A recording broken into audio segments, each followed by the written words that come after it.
I'm telling you guys that if you take these 3 simple things into your 2025, it's gonna change your life forever. 2024 was a wonderful year. Money was made, businesses were started, friends were had, but for me, none of that happened. But first, let me take you back to the start of 2024 where it all started going downhill. So if we flash back all the way to January, I took my first ever in-person job. The first time I've ever had a true 9 to 5. My first job was in college. It was honestly just a joke. We got paid, we goofed off, but this was my first ever 9 to 5. So what I was a in-person gym personal training manager. And essentially all you are is a personal trainer salesman. All you do is go in there, consultation, please buy from us. You need a trainer and here's why. Although I was really good at this job, I've never done sales before. I'm highly introverted. I don't like people. I don't like to talk. I'm not gonna be a salesman, but by golly, I was a salesman. In my first month of January, I closed almost $40,000 worth of sales. And if you've ever worked in an in-person gym, you know that is insane. And even though I was really good at the job, I crushed it. I was absolutely miserable. I dreaded every single day. I hated getting up. I hated the drive. I hated the work. It absolutely consumed my life. 12-hour days, 6 days a week. In the interview, they said, yo, this is a laid back 5-day-a-week, easy job. It's easy if you want it to be, but if you want to be good in this industry, which obviously you have to be, because if you don't get sales, you don't get paid, and it consumed my life. I hate it. And the only reason I was at this job was from a scarcity mindset. I was afraid that the business that I was running for 3 full years at this point was gonna fail. And just one day I decided, if this business fails, I'm screwed, I gotta get a job. So I made myself get a job out of fear. And let me tell you guys something, I've ran this for 3 years, and each year we scale bigger and bigger and bigger. And this isn't one of those little businesses, a little side hustle. It started as one, but let me lay out some numbers for you guys. Year 1, 30,000. Year 2, 130,000. Year 3, we broke over $250,000 in gross sales. And I was like, yo, this could fail. Let me put myself in this position. We need a job in case this flunks. So after that 6th week, I told my wife, like, I hate this. I'm miserable. And I had this just overwhelming feeling, like it's something I've never felt before. I want to say it was God just telling me to get out of here. I feel like he was putting his hand on me. You need out of this place. So I quit. I called him up. I'm out. Peace. And it was like this weight was just lifted off my shoulder. And you're probably thinking, yo, Zach, you just don't want to work. You're lazy. Dude, I will grind to the depths of the earth. I will wake up early. I'll go to bed late. I'll be first one there, last one to leave. I will put in the work. But it was something I didn't care about.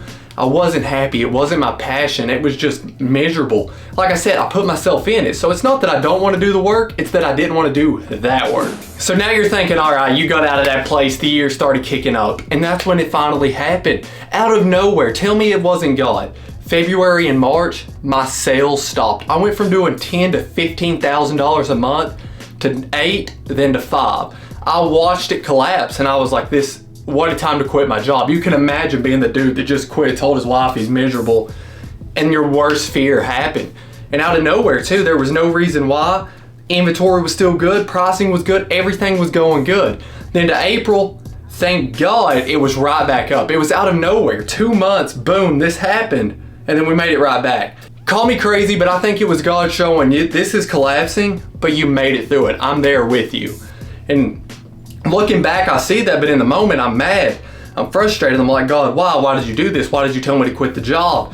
And looking back, I think, honestly, I truly believe he was saying, hey, we can get you through this. Just stick with me. So I'm like at this point, okay, I just quit my job. Sales are failing. I'm uploading 6 videos a week. That's long form and short. So play 3 and 3. Getting no views. Channel's not scaling. Not making any money from ad revenue, like 10 cents a week. So I'm like, all right, I need something. And out of nowhere, I'm watching a vlog, looking for vlog content. I needed something to upload, and I see this video of this girl, Tori Trades, day trading. And I had no clue what it was. I didn't know what day trading was.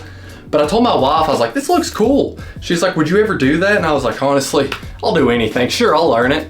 And that's where I went down this rabbit hole from like May until the end of the year, where I'm just trying to learn day trading. I'm buying books, I'm reading books on it.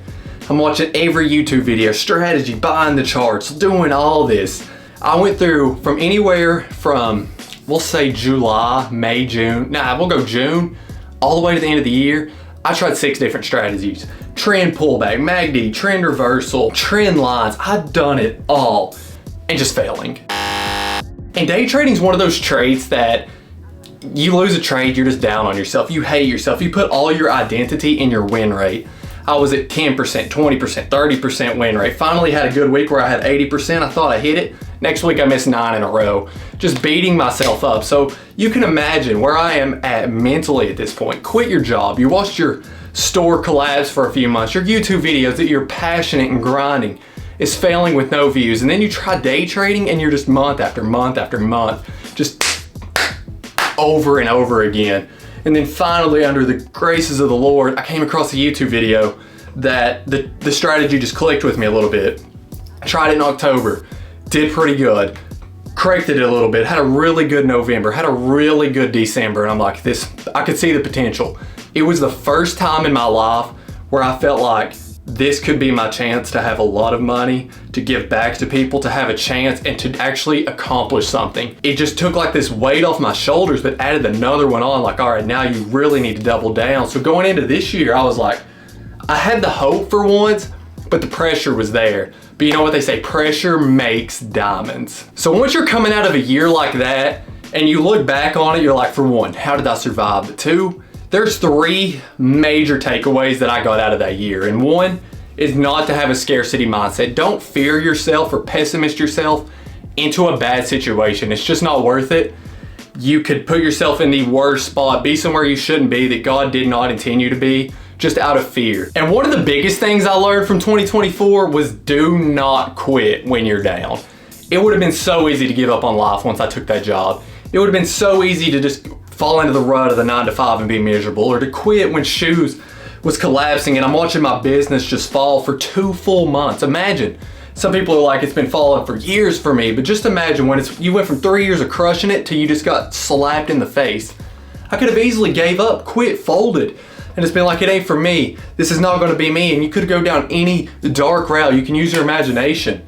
But I learned don't quit, be resilient, it bounced back. And honestly, the biggest thing that 2024 taught me was just having a purpose in life. When I was not pursuing my purpose at work, I felt it. And it was just the worst pain that I don't wish upon anyone. I hate the feeling of it. I mean, it literally could give me goosebumps. You need to go after your purpose. God gives you a purpose and a passion for a reason, and you're supposed to go after it. You're doing a disservice to not only yourself, but the people you could touch, and to God himself if you're not pursuing your passion and your purpose that he underlies in you. I'm telling you guys that if you take these 3 simple things into your 2025, it's gonna change your life forever.